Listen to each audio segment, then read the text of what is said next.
Hey guys, happy day 29 of International Poetry Month.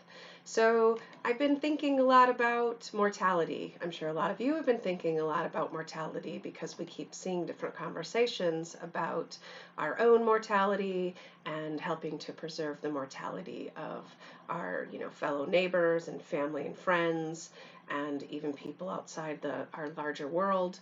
And I'm really excited to see people talking about it from different perspectives because I think it is a very complex situation. And I like this analogy that I've been seeing come up on my feeds about how we're not in the same boat, but rather we're storming the same storm. And some of us are in, boats that are completely different from the next boat. And some of us aren't even in boats at all. We're just floating along in the storm, holding on to the first set of debris that we can grab onto to hold us up. And so there's all different variations of how people are kind of dealing with not just, obviously mortality, but also just, surviving these times. And I think about, too, my husband and I, we have had for decades a cleaning business, and we have, dealt with some critical types of situations where we go in and we help improve the sanitation of those facilities and the safety of those facilities. And so one of the things that we do right now in our business is we are servicing essential businesses and helping clean and prepare them with viral disinfectant so that they can be, as optimally operational as possible, not only for the workers who have to be in these environments every day, but also for the potential customers who come into these places of business.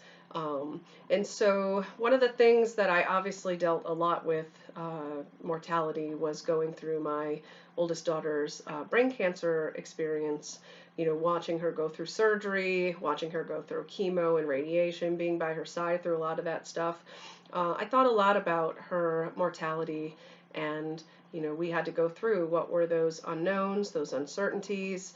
What did we learn along the way? What frightening things did we experience during that time, and what frightening things do we still have to deal with on a daily basis?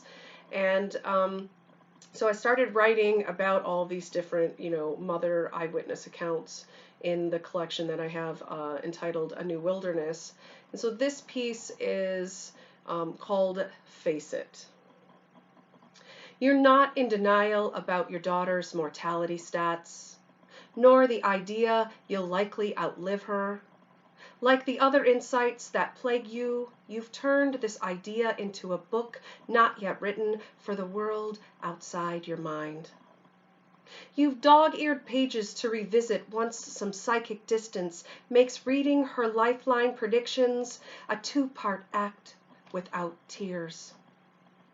A few years ago, her palmistry chirology foretold a split lifeline. One shortened, though you haven't faith in soothsayers, and warned her not to mess with mystical notions. You know there's more wisdom in self-prophecy and speaking life over life matters or not speaking about them at all. You tell yourself we're all in a moment without guarantee of the next. Like this book you haven't committed to the page yet, you bury your fears at the back of the bookshelf with the other important works you know you must carefully read but haven't time or energy for yet. Well, I hope that you find the time and energy to care for yourselves during these times. I will see you one last time during International Poetry Month tomorrow for my sign-off. Take care.